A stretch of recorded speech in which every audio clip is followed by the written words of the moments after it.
میں نے شروع میں کہا ان کا تو وطن ہی نہیں.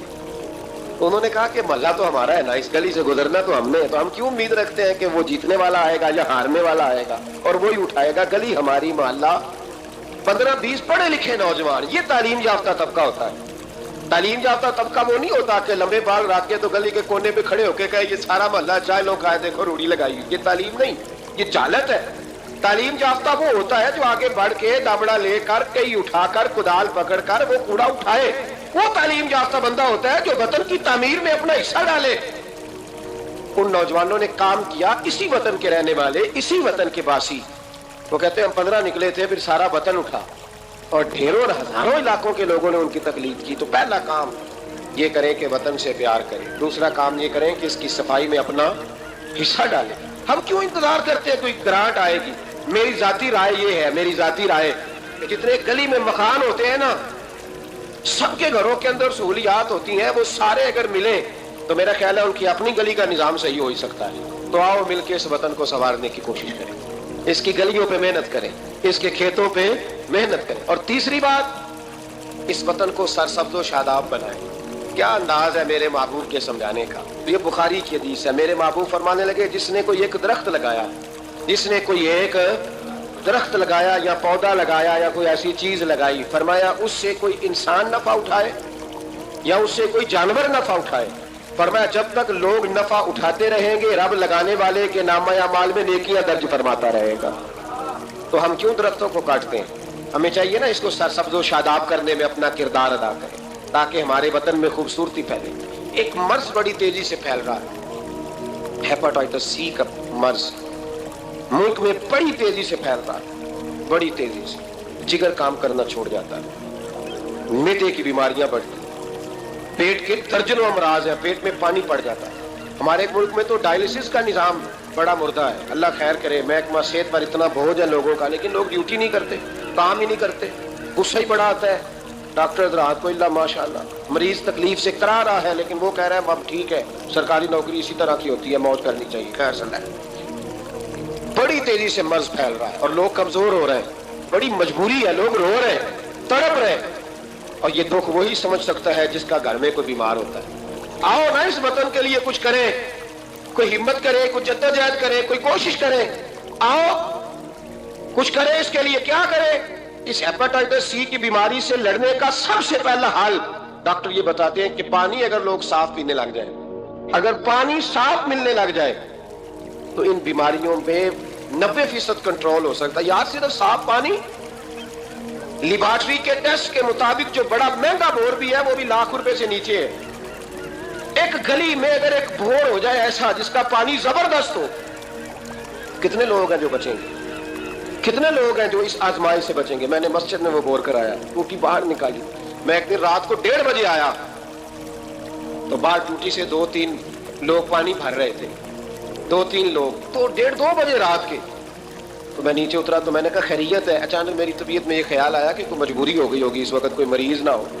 کہنے لگے پانی پینا تھا, گھر میں پانی ختم ہو گیا تھا, تو میں بھی دیر سے آیا ہوں, کہیں گیا ہوا تھا, ابھی پہنچا ہوں. تو گھر والوں نے بتایا, تو میں نے کہا ٹھہر جاؤ, گھر والا پانی نہیں پینا, میں آپ کو وہ پانی لا کے دیتا ہوں جو لیبارٹری سے ٹیسٹ شدہ ہے. اور 3-4 دفعہ میں نے اس کو بھیج کے ٹیسٹ کرایا. اب سنو اس کی بیس کیا ہے, اس کی بیس کیا ہے. ہم تو سمجھتے ہیں نا کل شریف پہ صرف چنے رکھنے چاہیے, ہم سمجھتے ہیں کل شریف پہ پھل آنا چاہیے اور بریانی پکنی چاہیے. ترمذی کی حدیث ہے, حضرت سعد رضی اللہ تعالیٰ عنہ کی اماں انتقال کر گئی. آنکھ عرض کرنے کے یا رسول اللہ اماں فوت ہو گئی ہے, کچھ کرنا چاہتا ہوں. تو میرے محبوب نے فرمایا مدینے میں میٹھے پانی کے کنویں کوئی نہیں, قلت ہے, تو ایک کنواں کھدوا دے, لوگ پانی پیتے رہیں گے, رب کریم تیری اماں کو قبر میں راحت عطا کرتا رہے گا. حضرت سعد نے کنواں کھدوایا, قربان جاؤں محبوب کی عظمت پہ. میرے رسول پاک نے آج ہمیں صاف پانی پینا مہیا کرنے کے لیے کل 1450 سال پہلے نصیحت کر دی. فرمایا یہ کنواں سعد نے اپنی ماں کے لیے کھدوایا ہے, اس کا نام ہے سعد کی ماں کا کنواں. پیر ام سعد حضور نے اس کا نام رکھا. کتنا کو خرچ آئے گا اگر گلی والے سارے مل کے ایک صاف پانی کا بندوبست کریں, اپنے دوستوں کو, گلی والوں کو, محلے والوں کو اس وطن کی تعمیر میں اپنا کردار ادا کریں. آپ کیوں توقع رکھتے ہیں صاحب کے چیئرمین صاحب ہی آگے کریں گے؟ وہ تو ملے نہیں کبھی. جن کی ڈیوٹی تھی گلی گلی گھومنے کی وہ تو کبھی آئے نہیں. یہ آپ کے چیئرمین ہے، آپ کے ایم این اے، آپ کے ایم پی اے، یہ اتنی بلندی عظمت کردار نہیں رکھتے کہ یہ آئیں گے، ان کے پاس کہاں وقت ہے گلیوں میں گھومنے کا؟ اصل لوگ تو وہ تھے کہ 24 لاکھ مربع میل کے حکمران جناب عمر فاروق، لیکن چہرے پہ کپڑا ڈال کے ساری رات مدینے کی گلیوں میں گھومتے، ہر دروازے کا خیال رکھتے، پر کیا کریں، کس کو سمجھائیں؟ لوگ اپنی مرضی کرتے ہیں۔ آج میں عزم نو کی بات کر رہا ہوں، میں پاکستان کی تعمیر کی بات کر رہا ہوں۔ پہلی بات یہ کہ اس سے پیار کریں، دوسری بات یہ اس کی صفائی کریں، تیسری بات یہ یہاں درخت لگائیں، شجرکاری کریں، اس کو سرسبز کریں، چوتھی بات یہ کہ دیکھیں ہم کتنا کردار ادا کر سکتے ہیں، کسی کو کم از کم صاف پانی مہیا کر دیں۔ دیکھیں نا میرے نبی پاک علیہ الصلوۃ والسلام نے اعلان فرمایا، ایک یہودی کا قبضہ تھا میٹھے پانی کے کنویں پر، تو رسول پاک علیہ الصلوۃ والسلام نے فرمایا یہودی کا قبضہ ہے، مسلمانوں کو پینے کے لیے پانی نہیں دیتا۔ کیا خوبصورت اعلان ہے! پانی، نماز کی بات نہیں ہو رہی، روزے کی بات نہیں ہو رہی، حج کی بات نہیں ہو رہی، پانی کی بات ہو رہی، پینے کے پانی۔ کتنا بڑا اعلان ہے! لوگوں نے دین کو محدود کر دیا ہے کہ بھائی مسجد کے اندر آ کے نماز پڑھنا ہی خالی مذہب ہے، روزہ رکھنا ہی خالی مذہب ہے۔ میرے محبوب پاک علیہ السلام نے کیا ارشاد فرمایا؟ حضور نے فرمایا یہودی کا قبضہ ہے، لوگوں کو پینے کے لیے صاف پانی نہیں دیتا، میٹھا پانی نہیں دیتا۔ منبر پر مسجد نبوی پر اعلان کر رہا ہوں۔ حضور فرمانے لگے جو اس سے کنواں خرید کر وقف کرے گا یہ میرے ہاتھ میں جنت کی ٹکٹ ہے۔ حضور فرمانے لگے مصطفیٰ کا وعدہ ہے پانی کے لیے، یعنی پینے کا پانی، یعنی لوگوں کے حلق سے پانی اترے۔ جاگو وطن کے لیے کرو، محنت کرو، آگے بڑھو۔ میرے رسول پاک علیہ السلام نے فرمایا جو میرے مدینے والوں کے لیے پانی کا کنواں وقف کرے گا میں جنت دیتا ہوں۔ حضرت سیدنا عثمان غنی پہنچ گئے، اس کے پاس پہنچے، 6000 یا 7000 دینار کا کنواں تھا۔ اس نے کہا میں ایک دن کے لیے دوں گا، صرف ایک دن میری باری، ایک دن 6-7 ہزار دینار مانگے، حالانکہ کنواں 6-7 ہزار دینار کا کول تھا۔ مسجد کے لیے زمین کی بات نہیں ہو رہی، مدرسے کے لیے زمین کی بات نہیں ہو رہی، کنویں کے لیے پینے کا پانی لوگوں کو مہیا کرنا ہے، عام عوام کو۔ اور اس وقت صرف بات بھی مسلمانوں کی نہیں، یہودی بھی پیئیں گے، دیگر لوگ بھی پانی پیئیں گے۔ میرے نبی پاک علیہ السلام کے غلام نے کہا کنواں دے دے۔ کل کنواں سارا 6-7 ہزار دینار کا تھا۔ کہنے لگا میں نے نہیں دینا۔ جناب عثمان بیٹھ گئے، فرمایا تو بات کر کتنے کا دے گا؟ اس کے منہ سے نکل گیا 40,000 دینار۔ 40,000 دینار۔ مسجد کی زمین نہیں خریدی جا رہی، ادارے نہیں بن رہے، اگرچہ یہ اصل ہے دین کی، خریدنی چاہیے۔ پانی کا کنواں، وطن کی تعمیر۔ جناب عثمان غنی رضی اللہ تعالیٰ عنہ فرمانے لگے تو نے اپنی اوقات کے مطابق پیسے مانگے، ورنہ میں تو 60,000 دینار لے کے آیا تھا، تیری اوقات اتنی تھی، تو یہودی ہے نا، تمہاری اوقات اتنی ہے، نے اوقات کے مطابق مانگے، میں 60,000۔ اس نے کہا عثمان سمجھ نہیں آئی، ساری زندگی تجارت کرتے رہے ہو، 40,000 دینار کنویں کے لیے؟ آپ فرمانے لگے تو بھائی مان ہے، تجھے کیا سمجھ آئے گی؟ اگر کسی کو 40,000 کے جنت کی ٹکٹ ملے، اور ملے بھی نبی پاک کے دستے مبارک سے، فرمایا یہ ہے ارض جنت، یہ طیبہ کی زمین ہے، جنت بھی یہی، مالک جنت بھی یہی ہے۔ آؤ پاکستان کی تعمیر کریں، آؤ اس کی گلیوں سے کوڑا اٹھائیں، اس سے پیار کریں، اس سے محبت کریں، یہاں درخت لگائیں، یہاں صاف پانی پینے کے لیے بندوبست کریں۔ اور میرے بھائی، میرا بچہ اگر تعلیم نہیں حاصل کرتا تو ساری انویسٹمنٹ اپنے بچے پر کرنے کی کیا ضرورت ہے؟ آگے بڑھو نا۔ وہ جو چائے والے کھوکے پہ چائے تقسیم کر رہا ہے وہ بھی بڑا لائق ہے، اس کے ابے سے ملاقات کرو، اس کو کہو لا یار میں تیرے بچے کا خرچ اٹھاتا ہوں، اس کو اسکول میں داخل کرا۔ ایک انجینئر ملے گا ملک کو، وہ جو گرمیوں کے موسم میں نا ٹھنڈے پانی کا کولر لے کے باس کے پیچھے بھاگتا ہے نا اور آواز دیتا ہے ایک گلاس پانی کا لے لو، ایک گلاس۔ کوئی بڑا ذہین بچہ ہوتا ہے، بڑا ذہین ہوتا ہے، اس کی ماں کو بھی بڑا چاؤ ہوتا ہے یہ افسر بن جائے، اور اس کے پاس پیسے نہیں ہوتے، وہ غریب کا بچہ ہے۔ اس کو بلاؤ نا، اس کو کہو بیٹے آ، کبھی کبھی کسی چوک میں کسی ٹھیلے والی دکان پہ بریک لگتی ہے نا گاڑی کے، تو چھوٹے چھوٹے بچے دوڑ کے آتے ہیں، کہتے ہیں ہماری دکان سے سودا خریدو۔ ان میں بڑا ٹیلنٹ ہوتا ہے، بڑے ذہین ہوتے ہیں، لیکن نہ یہ امیر کے بچے ہوتے ہیں، نہ پیر کے ہوتے ہیں، نہ وزیر کے ہوتے ہیں، ان پر کوئی انویسٹمنٹ نہیں کرتے۔ آؤ آج ارادہ کریں کہ ہم، ضروری تو نہیں کہ میرا بچہ ہی پڑھے، اگر میرا نہیں پڑھتا تو میں کسی کے بچے کو کتابیں خرید کے دے دوں، میں کسی کے بچے پر تھوڑی محنت کروں۔ آؤ میں تمہیں پھر لے چلوں مدینے کی گلی میں، میرے مصطفیٰ کریم صلی اللہ تعالی۔ حضور گزر رہے، دن تھا عید کا، عید کے دن حضور گزر رہے تھے، اور نبی پاک نے گود میں امام حسن حسین کو بٹھایا ہے، گھوڑے پہ حضور جا رہے ہیں، رستے میں ایک بچے کو روتے ہوئے دیکھ لیا، میرے محبوب نے گھوڑا روکا، 10,000 صحابہ عیدگاہ میں عید کی نماز کے لیے منتظر تھے، حضور نیچے اترے، بیٹے روتے کیوں ہو؟ تو پھر رو پڑا، کہنے لگا یتیم ہوں، ابا انتقال کر گئے، ہر بچے نے نئے کپڑے پہنے، محبوبہ چچا اور ماموں نے بھی میری طرف دیکھنا پسند نہیں کیا، رو رہا ہوں۔ 10,000 نمازی انتظار کر رہے، 10,000، اور میرے رسول پاک وطن کے غریب بچوں کا خیال کر رہے۔ حضور گھوڑے سے اترے، بچے کو ہاتھ لگایا، گھر لے گئے، کہا فاطمہ حسن کا کوئی نیا جوڑا پڑا ہے؟ کوئی نیا جوڑا پڑا ہے؟ بی بی صاحبہ کہنے لگی حضور نیا تو پہلے بھی کوئی نہیں تھا، یہ تھوڑا ٹھیک تھا جو میں نے دھلا کے حسن کو ڈالا ہے، آؤ اگر میرا بچہ نہیں پڑھتا تو کسی کے بچوں پہ توجہ کریں۔ میرے محبوب نے فرمایا فاطمہ اس طرح کر، حسن کو وہی والا دوبارہ ڈال دے جو پہلے ڈالا ہوا تھا، اور حسن کے وجود سے یہ کپڑے اتار، یہ کپڑے اتار، اور اس یتیم کے گلے میں یہ کرتا ڈال، حضور کیا ملے گا؟ فرمایا جب یتیم راضی ہوتا ہے تو اللہ بھی بڑا ہی راضی ہوتا ہے۔ اس وطن میں ابھی بھی بڑے بچے ہیں جو اسکولوں سے باہر ہیں، ان کی مجبوری ہے، ان کی اماں نے دوائی کھانی ہے، وہ ابھی بھی کھیل مرونڈا لے کے بیچ رہے ہیں، وہ ابھی بھی غبارے بیچنے نکلے ہوئے۔ اس وطن میں بڑی غربت ہے، بڑا دکھ ہے، بڑی آزمائش، اس پر بڑی باتیں میرے حاشیہ خیال میں ہیں، لیکن وقت نہیں ہے، مجھے آگے بڑھنا ہے۔ پھر اس وطن کے دفاع میں اپنا کردار ادا کرو۔ ایک مولوی صاحب بیچارے سیٹ نہیں جیت سکے، تو انہوں نے کہا ہم 14 اگست نہیں منائیں گے۔ یہ وہ بھائی مانوں کا گروپ ہے جنہوں نے کہا تھا کہ شکر ہے ہم پاکستان بننے کے گناہ میں شریک نہیں ہوئے۔ کس طرح یہ لوگ پارلیمنٹ میں جاتے ہیں، کس طرح ہمارے نمائندے بن گئے؟ یہ وہ لوگ ہیں جنہوں نے کہا تھا شکر ہے ہم پاکستان بننے کے گناہ میں شریک ہیں، اور خواجہ قمر الدین سیالوی کو خط لکھا تھا قائد اعظم نے، امیر ملت پیر جماعت علی شاہ صاحب کو خط لکھا تھا قائد اعظم نے کہ اگر اہل سنت کے پیر مدد نہ کرتے تو پاکستان بن ہی نہیں سکتا تھا۔ ابھی بھی تمہیں ہوش نہیں آئی؟ ابھی بھی تمہیں نہیں پتا کہ پاکستان کے دوست کون اور دشمن ہے؟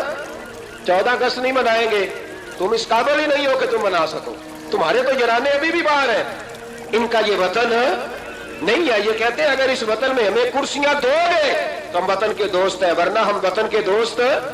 اللہ کی عزت کی قسم، ہمارے مشائخ نے کبھی کرسی نہیں مانگی، لیکن اس وطن میں جتنا کردار اہل سنت کے بزرگوں نے ادا کیا ہے کوئی دوسرا کر ہی نہیں سکتا۔ وہ کہتے ہیں 14 اگست نہیں منائیں گے، تو منا بھی نہیں سکتا، اور تجھے منانی چاہیے بھی اس لیے کہ تمہارا اس وطن سے کوئی تعلق ہے۔ یہ امیر ملت پیر جماعت علی شاہ صاحب کا وطن ہے، یہ محدث اعظم پاکستان مولانا سردار احمد کا وطن ہے، یہ خواجہ قمر الدین سیالوی کا وطن ہے، تمہارا وطن ہے، تم وہیں چلے جاؤ جہاں سے تم آئے ہو، وہیں تم اچھے لگتے ہو۔ تو میرے بھائی وطن کی دفاع، وطن کی حفاظت، نوجوان ضرور اس بات پر توجہ کریں۔ حضرت انس بن مالک رضی اللہ تعالیٰ عنہ فرماتے ہیں مدینے کے کونے سے نا اچانک رات کو زور زور سے چلانے کی آواز آنے لگی۔ جب رات کو کوئی ایسا دھماکہ ہوتا ہے نا تو لوگ ایک دوسرے کو جگاتے ہیں، کہتے ہیں لوگوں نے ایک دوسرے کو جگایا، اب نوجوان اکٹھے ہو گئے، بزرگ بھی، کہ وہاں سے شور کی آواز آتی ہے، کچھ چیخ رہا، نیزے، تلواریں اور برچیاں، ہر چیز لوگ سنبھال کے اسلحہ تیار کر کے پروگرام بنانے لگے کہ نوجوان آگے جا کے دیکھتے، بزرگ پیچھے رہتے ہیں، دیکھتے ہیں وہاں کیا ہے، مدینے کی حفاظت کرتے ہیں، کون آ گیا، کیا مسئلہ ہے؟ کہتے ہیں ہم ابھی پروگرام بنا ہی رہے تھے، آگے بڑھنے ہی لگے تھے کہ ہم نے دیکھا، اچانک ہماری نظریں اٹھی، ہم حیران ہو گئے کہ جس طرف ہم جانا چاہ رہے تھے نبی پاک ادھر سے ہو کے واپس آ رہے ہیں، اور اکیلے نبی پاک، ہاتھ میں نیزہ ہے، ہم ابھی جانا چاہ رہے تھے اور حضور ہو کے واپس آ رہے ہیں، اور حضور فرمانے لگے چپ کر کے سو جاؤ، کچھ بھی نہیں، جانور لڑ پڑے تھے آپس میں دیکھ آیا ہوں، کچھ بھی نہیں ہے۔ حضرت انس بن مالک فرماتے ہیں ہم غور سے حضور کا چہرہ دیکھنے لگے، اور پھر ہمیں سمجھ آئی کہ مصطفیٰ کو اس وطن کی حفاظت کا کتنا خیال ہے۔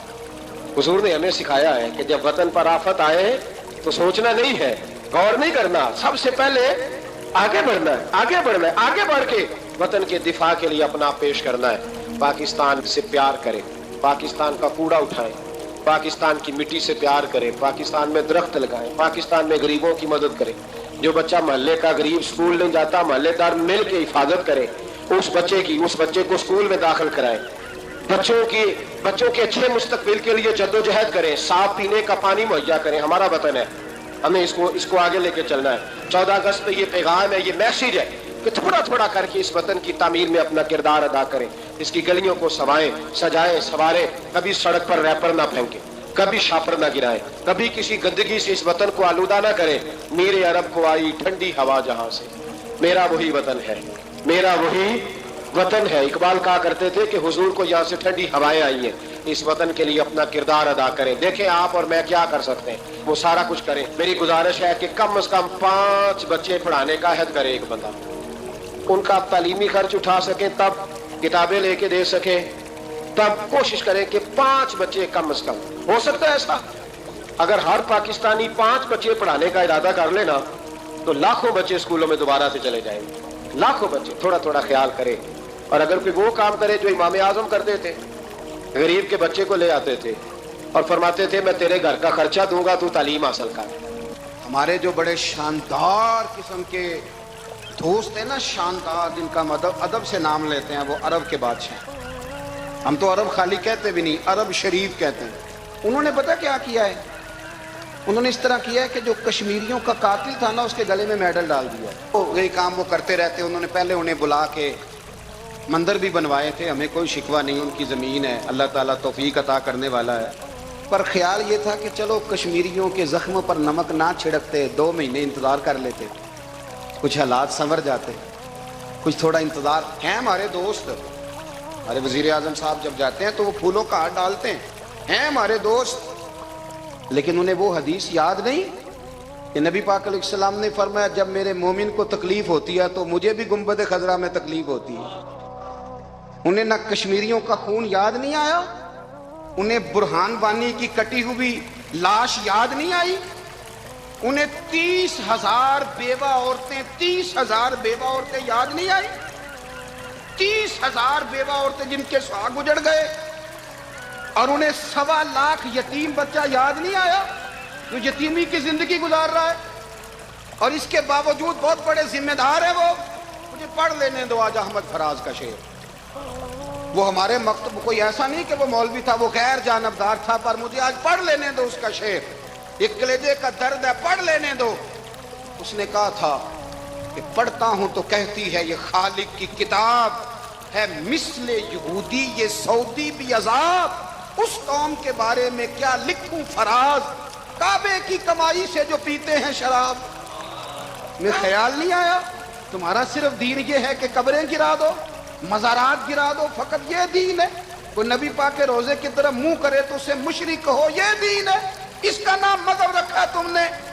مذہب تو اس کا نام ہے کہ جو رسول اللہ کا نام لینے والا ہے وہ ہمارا یار ہے، اور جو نبی پاک کا نام لینے والا نہیں، ہمارا اس سے کوئی تعلق ہے، یہ دین ہے۔ کشمیریوں کی لاشیں نظر نہیں آتی، ان کا خون بہ رہا ہے، تباہی اتر رہی ہے، اور تم قاتل کو گولڈ میڈل پہنا رہے ہو۔ اور درس اور یاد رکھنا، جب مسلمانوں کی بچیاں روندی جاتی ہوں نا تو پھر اسلام امن کا درس نہیں دیتا، پھر اسلام جہاد کی بات کرتا ہے، پھر اسلام جہاد کی بات کرتا ہے، جہاد کی۔ وہ قومیں غیرت مند نہیں ہوتی کہ جن کے گھروں میں آگ لگی ہو اور وہ غیروں کو ہار پہناتی پھرے۔ اللہ کا کچھ خوف کرو، زندگی مختصر ہے۔ دبئی میں پتہ نہیں کتنے میں حکمران رہے اور پھر وہ کتنے دنیا سے چلے گئے، کتنے رہے اور کتنے چلے گئے۔ خدا را کچھ خدا، تم سے اچھے تو وہ نیو یارک کے رائٹر ہیں جو کم از کم اپنے کالموں میں کشمیر کی بات کرتے ہیں۔ تم سے اچھا برطانیہ کا وہ شخص ہے جو کم از کم BBC لندن پہ رپورٹ جاری کرتا ہے تو کہتا ہے کشمیر پہ ظلم ہو رہا ہے۔ تم سے تو وہ اچھے رہ گئے، تم نے بات کرنا تو دور کی بات، تم نے دشمنوں کے گلے میں ہار پہنانے شروع کر دیے۔ کل جب پوچھیں گے بلا کے تم کو اپنے سامنے، کیا جواب جرم دو گے تم خدا کے سامنے؟ بڑی تکلیف ہوئی، بڑی تکلیف ہوئی۔ وہ نا منصور حلاج کو پھانسی دی جا رہی تھی تو حضرت جنید بغدادی بھی آ کے دیکھنے لگے، تو منصور حلاج کہنے لگے بابا سارا زمانہ دیکھے پر تو نہ دے، سارا زمانہ تماشا دیکھے انہیں تو پتہ کوئی نہیں نا، تو نہ دیکھ۔ عرب شریف والو، ٹرمپ اسے انعام دیتا تو تکلیف کوئی نہیں تھی، ملکہ وکٹوریا اسے انعام دیتی تو تکلیف کوئی نہیں تھی، پر تم تو نہ ایسا کرتے، تم تو اپنے تھے، تم تو کلمہ گو تھے، تم تو یہ ظلم نہ کرتے، تم تو یہ حرکت نہ کرتے، میں کہتا ہوں ٹھہر ہی جاتے۔ جانا نہیں دنیا سے، اللہ کے حضور حاضر نہیں ہونا۔ جب رسول اللہ قبر میں آئیں گے تو کیا جواب دو گے؟ خدا را، حضور نے فرمایا تھا گناہ روک نہیں سکتے تو دل میں ہی برا جان لو، ذالک اضعف الایمان، یہ کمزور ایمان ہے، کم از کم اتنی حد تک تو آ جاؤ، دشمن سے گلے تو نہ ملو۔ خدا را سمجھیں، ہمارا پہلا تعارف یہ ہے کہ ہم رسول اللہ کے غلام ہیں۔ اقبال نے کہا تھا وطن کا بت نہ بنانا، وطن کو بت نہ بنانا۔ اقبال کہنے لگے ان تازہ خداؤں میں بڑا سب سے وطن ہے، جو پیرہن اس کا ہے وہ مذہب کا کفن ہے، اس لیے کہ بازو تیرا توحید کی قوت سے قوی ہے، اسلام تیرا دیس ہے، اسلام تیرا دیس ہے، کیونکہ تو مصطفی ہے۔ کشمیر منایا، کشمیر پاکستان کی جان ہے۔ کشمیر کو بانی پاکستان محمد علی جناح نے کہا تھا یہ پاکستان کی شاہ رگ ہے، اور آج کی شاہ رگ کا یہ حال ہے کہ کشمیر میں کوئی گھر اب ایسا نہیں جس گھر نے لاشیں نہ اٹھائی ہو، کوئی خاندان ایسا نہیں جس کی عزت محفوظ رہی ہو۔ درندوں کی طرح وہاں ظلم ہوتا ہے، اذیت ناک سزائیں دی جاتی ہیں۔ ایک زمانہ تھا ہم کشمیر کا بڑا نام لیتے تھے، آپ یقین کریں ہم بھی بھول گئے، حکمرانوں کی تو کیا بات کریں، ہم بھی بھول گئے۔ ہم نے کبھی سوچا ہی نہیں کہ جب کشمیر کی بچیاں کٹتی ہیں تو رسول اللہ کے گنبد پر کیا گزرتی ہیں۔ ہم نے کبھی سوچا ہی نہیں کہ جب وہ عورتیں آواز دے کے پکارتی ہیں کہ کوئی صلاح الدین ایوبی ہے، کوئی محمد بن قاسم ہے۔ آج کے اس میڈیا کے جدید زمانے میں بھی کشمیریوں کو گاجر کی طرح کاٹا جاتا ہے، انہیں ستایا جاتا ہے۔ کدھر ہے پوری دنیا میں وہ جو ہیومن رائٹس کی بات کرتے، وہ جو کہتے ہیں کہ مسلمان اور پاکستان میں معاذ اللہ حقوق ضائع ہوتے ہیں، وہ عالمی ایجنسیاں کدھر ہیں؟ بولے نا۔ اقوام متحدہ نے 100 دفعہ کہا ہے کہ کشمیریوں کا فیصلہ ان کی رائے کے مطابق کر دیا جائے، پھر کیوں ان کی رائے کے مطابق فیصلہ نہیں ہوتا؟ مسلمانوں، کبھی اپنی کمزوری کو سوچو تو صحیح، کبھی غور تو کرو۔ میں نے پہلے بھی کہا تھا، پھر کہتا ہوں، کشمیر 10 منٹ میں آزاد ہو سکتا ہے، لیکن شرط یہ ہے کہ مسلمان مسلمان بن کے سوچنا شروع کر دیں، مسلمان مسلمان بن کے سوچنا شروع کر دیں۔ او خدا کے بندو، اس کا ذکر تو کرو، ان کا نام تو لو، ان کا ذکر تو کرو، ان کی نسلیں نہ گنو، ان کی برادریاں نہ گنو، یہ گنا کرو کہ وہ رسول اللہ کے غلام ہیں، وہ نبی پاک کا کلمہ پڑھتے ہیں۔ تم یہاں عید کی نماز پڑھتے ہو اور وہ جنازے پڑھ رہے ہوتے ہیں، تم یہاں بازاروں میں عید کی شاپنگ کرتے ہو اور کشمیری بازاروں میں کفن خرید رہے ہوتے ہیں۔ میرے بھائی، خدا را ان کا نام تو لو۔ میرا پیغام یہ ہے کہ ہر بچہ، ہر بوڑھا، ہر جوان، کم از کم اب تو ہر آدمی کے ہاتھ میں سوشل میڈیا، آواز تو بلند کرے، وہ کہے تو صحیح کشمیر پر ظلم ہو رہا ہے۔ کیوں دنیا نہیں بیدار ہوتی؟ کیوں نہیں لوگ جاگتے؟ اب مسلمان کی آواز کمزور نہیں ہے، پوری دنیا مسلمان کی آواز کو جانتی ہے۔ آواز تو نکالو، بات تو کرو۔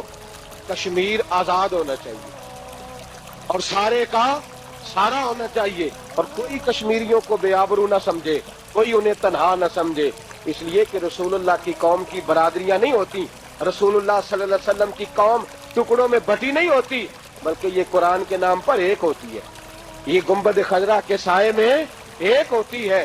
اور اب کشمیر کے ہاں کشمیریوں کے لیے اب سورج طلوع ہونے والا ہے، اب چاند نکلنے والا ہے، رات بڑی ہو گئی، اب دن آنے والا ہے، بڑی جلدی سورج چمکے گا اور طلوع ہوگا، اور کشمیر ایک ایسی ریاست بن کے ابھرے گا جو پوری دنیا میں صرف رسول اللہ کا نام لے گی، اور وہاں مزارات ہیں اولیاء اللہ کے، وہ یا رسول اللہ کہنے والے، مزار حضرت بل، وہاں نبی پاک کے منہ مبارک پڑے ہوئے ہیں، وہ لوگ تو اولیاء کے، صوفیاء کے ماننے والے، رسول اللہ کے زلفوں سے پیار کرنے والے، وہ تو ہر وقت، کشمیر تو اولیاء کی دھرتی ہے۔ یاران کشمیر، کشمیر کو کہتے ہیں جنت۔ جنت کبھی کسی کافر کو ملی ہے، نہ ملے گی، نہ کسی کافر کو ملی ہے اور نہ کبھی ملے گی، وہ نہیں تمہیں مل سکتی، اس لیے کہ وہ رسول اللہ کے غلاموں کی دھرتی ہے، اور وہ انشاءاللہ آزاد ہوگا۔ اس لیے پوری ملت کو چاہیے کہ یک زبان ہو کر اعلان کرے کہ ہم ہر وقت کشمیریوں کے ساتھ، ہر لمحہ ان کے ساتھ ہیں، اور انشاءاللہ بڑی جلدی، میں نے کہا 10 منٹ لگیں گے، شرط یہ ہے کہ مسلمان بن جاؤ، شرط یہ ہے کہ تھوڑا سا نا پارٹی سے، برادری سے اوپر اٹھ کے سوچو اور کہو کہ باقی ساری باتیں اپنی جگہ پر، پہلے ہم رسول اللہ کے غلام ہیں۔ اس لیے کشمیر نے جتنی قربانیاں دی ہیں، اللہ اتنی ہی زیادہ انہیں عزتیں بھی عطا فرمائے گا، اور اس سے بڑھ کر اللہ انہیں انعام بھی عطا فرمائے گا۔ میرا رب امت مسلمہ اللہ نے پانی کا چشمہ جاری کر دیا، فرمایا بناؤ حوض، کرو کھیتیاں سیراب۔ فرماتے ہیں جہاں ایک درخت نہیں اگتا تھا اللہ نے پورا باغ اگا دیا، جہاں ایک پھل نہیں ہوتا تھا وہاں عالی شان پھل لگ گئے، قرضے بھی ادا ہوئے۔ حضرت زبیر بن عوام کے بچوں کے پاس مال دولت بھی بچ گیا۔ لوگ جب کہتے ہیں یہ ساری کس چیز کی برکت ہے، اور فرماتے یہ ساری سجدوں کی برکت، یہ رب کی بندگی کی برکت ہے جی، اس کی بارگاہ میں نماز پڑھنے کی مسلمان توجہ نہیں کرتا، توجہ نہیں۔ جاگ رہے ہیں آپ حضرات؟ یہاں کوئی حکومت اعلان کرے نا کہ ہر نماز کے بعد 500 روپیہ، کتنا جی؟ میرے خیال کسی بھی نہیں ہونا مسجد۔ اور خدا کے بندو بات سمجھو، رب فرماتا ہے تو مسجد آدھا میں تجھے برکت عطا کروں گا، میں تجھے برکت دوں گا۔ میں ایک صحابی کہتے ہیں مجھے اکثر یہ حضور کا فرمان سنتا تو میرے دل میں خیال آتا آخر اللہ کس طرح برکت دیتا ہے اللہ آخر۔ ایک صحابی کہتے ہیں نبی پاک صلی اللہ تعالی علیہ وسلم نے فرمایا عبادت کرو اللہ برکت دے گا۔ میرے دل کے اندر خیال آیا کس طرح، آخر اللہ کس طرح سے نوازتا ہے، رنگ کیا ہے؟ کہتے میں یہ بات سوچ کے نا مجھے قضائے حاجت کی حاجت ہوئی، پخانہ پیشاب کے لیے میں نکلا تو ایک جگہ دور جا کے میں بیٹھا کھیتوں میں، دور جا کے کہتے میں پیشاب کر رہا تھا تو ایک چوہا اپنے بل سے نکلا اور ایک ہیرا میرے پاس رکھ گیا، میں پیشاب کر رہا ہوں، کہتے پھر گیا اندر تو ایک ہیرا اور رکھ گیا، پھر گیا تو پھر رکھ گیا، پھر گیا تو پھر رکھ گیا، کہتے 15 ہیرے چھوڑ گیا۔ اب میں فارغ ہوا، وہ ہیرے اٹھائے گھر نہیں لے کے گیا، مسجد نبوی میں گیا کہ حضور سے پوچھوں میرے لیے جائز بھی ہیں کہ نہیں، بلوں سے نکل رہے ہیں، بلوں سے پیسے نکل رہے ہیں، ہمارے سارے بلوں میں چلے جاتے ہیں، بلوں سے پیسے آ رہے ہیں صحابہ کو، برکت دیکھیں عبادت، بلوں سے پیسے آ رہے ہیں، بل سے۔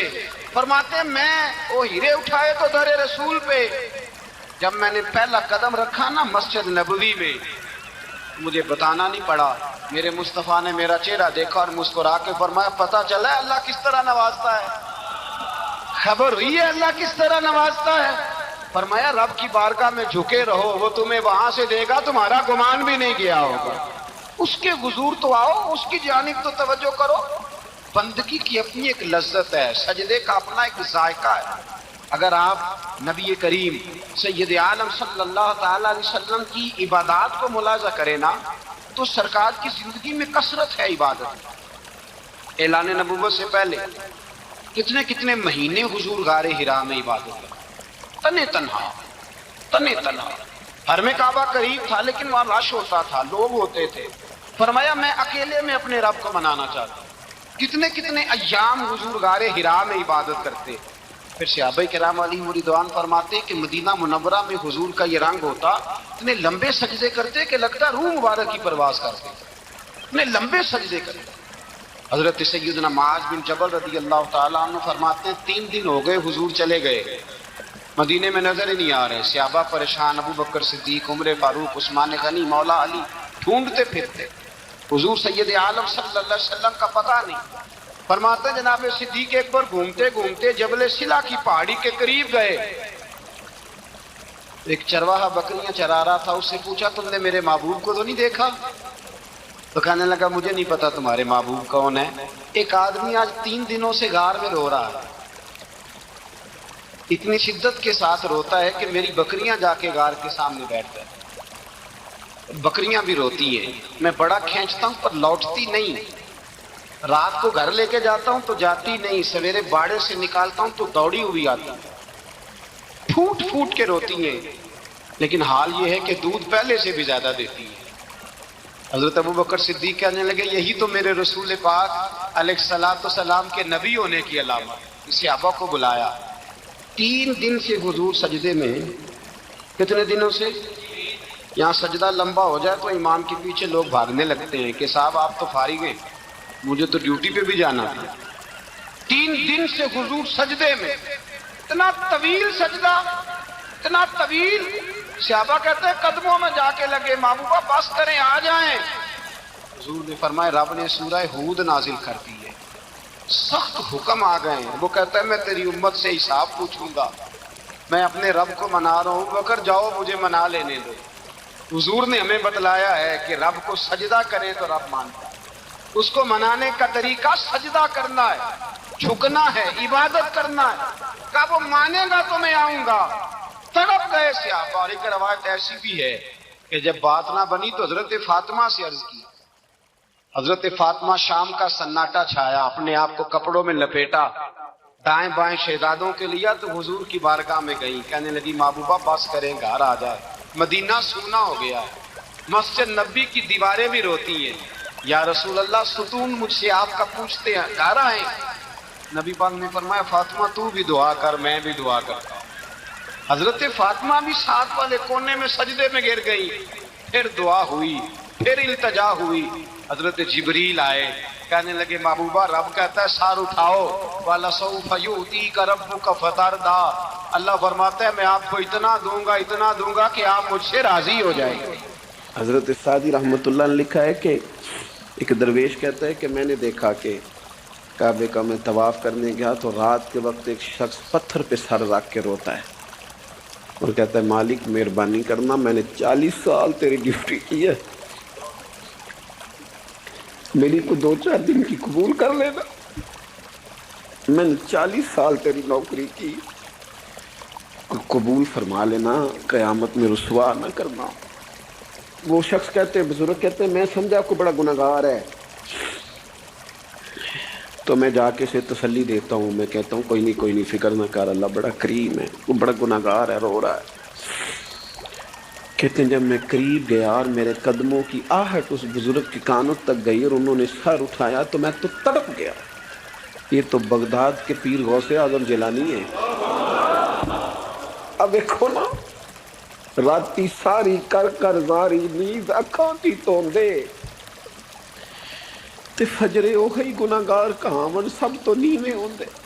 کہا میں نے 40 سال کی ہے تیری ڈیوٹی، تیرے دین کی نوکری، کو 2-4 دن کی، چل زیادہ نہیں، تو اسے قبول کر لینا تاکہ بات بن جائے۔ قبولیت کا خوف، قبولیت ہو جائے تو اچھی نیتیں، اچھے ارادوں کے ساتھ نیک اعمال اور کچھ چیزوں سے بچا جائے تاکہ نیکیاں ضائع نہ ہو جائیں، بچا جائے۔ ایک تو اگر زبان بے قابو ہو نا، لفظ اگر آوارہ ہو، جملے اپنی مرضی کے نکلیں تو پھر نیکیاں ضائع ہو جاتی ہیں۔ اگر بہت بولنے کی عادت ہو اور جو مرضی کہہ دینے کی عادت ہو اور اپنے غصے پر کنٹرول کا مزاج نہ ہو تو پھر نیکیاں برباد ہو جاتی ہیں۔ کچھ لوگ ایسے ہوتے ہیں جو بڑے بہترین کام والے ہوتے ہیں لیکن ان کی زبان سے ڈر آتا ہے، ان کے جملوں سے خوف آتا ہے، ان سے محبت کا رشتہ ہوتا ہے، تعلق ہوتا ہے، لیکن ان کے ساتھ گزارا نہیں ہوتا، اس لیے کہ وہ نیک بھی ہیں، نمازی بھی ہیں، حاجی بھی ہیں، پرہیزگار بھی ہیں، لیکن زبان سے تیر برساتے ہیں۔ ان کے جملے نہیں ہوتے، ان کے نشتر ہوتے ہیں جو دلوں کو گھائل کرتے۔ ایسا آدمی اپنی نیکیاں ضائع کر بیٹھتا ہے۔ بڑے بڑے جملے بولنا مسلم شریف میں موجود ہے۔ نبی اکرم صلی اللہ تعالی علیہ وسلم نے فرمایا ایک شخص نے قسم اٹھا کے کہا تھا اللہ فلانے کو معاف نہیں کرے گا،